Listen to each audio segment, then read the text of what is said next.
හැමෝටම සුබ දවසක්. ඉතින් කොහොමද? හැමෝම හොඳින් ඇති කියලා හිතනවා.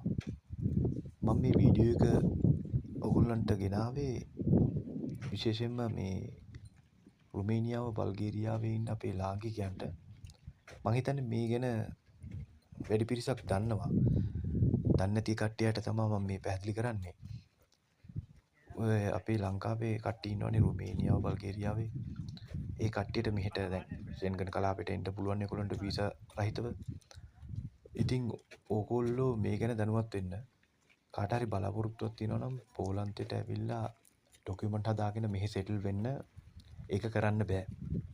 මම කලින් වීඩියෝ වලින් ඕගොල්ලන්ට මේක පැහැදිලි කරලා දීලා තිනවා. ගිය අවුරුද්දේ ජුනි 1 වෙනිදා ඉඳන් ඒ නීතිය මෙහි පෝලන්තේ නීතිය වෙනස් වුණා.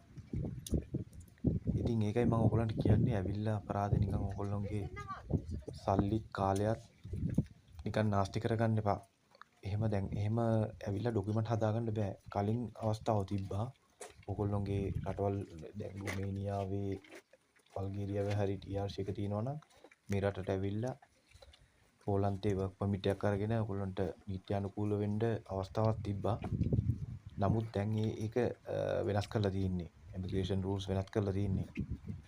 මෙහි කට්ටිය ඉන්නවා, සමහර කට්ටිය ඉන්නවා ලංකාවේ කට්ටිය ඔය රුමේනියාවේ, බල්ගේරියාවේ යට එන්න කියනවා.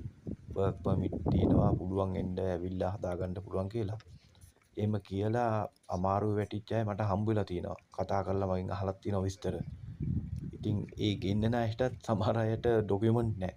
මොකද දන්නවනේ අපේ ලංකාවේ උදව් කරන්න බලාපොරොත්තු වෙන කට්ටිය කොහොමද කියලා. සල්ලි කඩා වඩා ගන්න බලන්නේ. මම ඒකයි ඔයගොල්ලන්ට කියන්නේ ඔයගොල්ලෝ එනවා නම් නියම ක්‍රමයට එන්න. මෙහෙට එන්න බැරි කමක් නැහැ. නමුත් අර කලින් තිබ්බ විදියට එන්න බෑ. ඔයගොල්ලෝ වර්ක් පර්මිට් එකක් අරගෙන ඔයගොල්ලෝ ඉන්න රටේ ඒ පෝලන්ඩ් එම්බසියට අවශ්‍ය ලියකියවිලි සබ්මිට් කරලා එහෙම වීසා අරගෙන එන්න. එහෙම වුණාම කිසි ගැටලුවක් නැහැ. මොකද අර විදියට ආවොත් ඔයගොල්ලෝ විසිට් වීසා වලින් ඇවිල්ලා ඕගොල්ලන්ට ওই ඉන්න රටේ රස්සම නැති වෙනවා, ආපු තැනක් නැති වෙනවා. අන්තිමට මුකුත් නැතුව ගොඩක් සල්ලි වියදම් කරගෙන හිස් අතින් තමයි ලංකාවට යන්න වෙන්නේ. ඒකින්ද ඔයගොල්ලෝ මේ ගැන හොඳට අවබෝධයෙන් හොයන්න. දැන් ඉතින් ඉස්සර වගේ නෙමෙයි.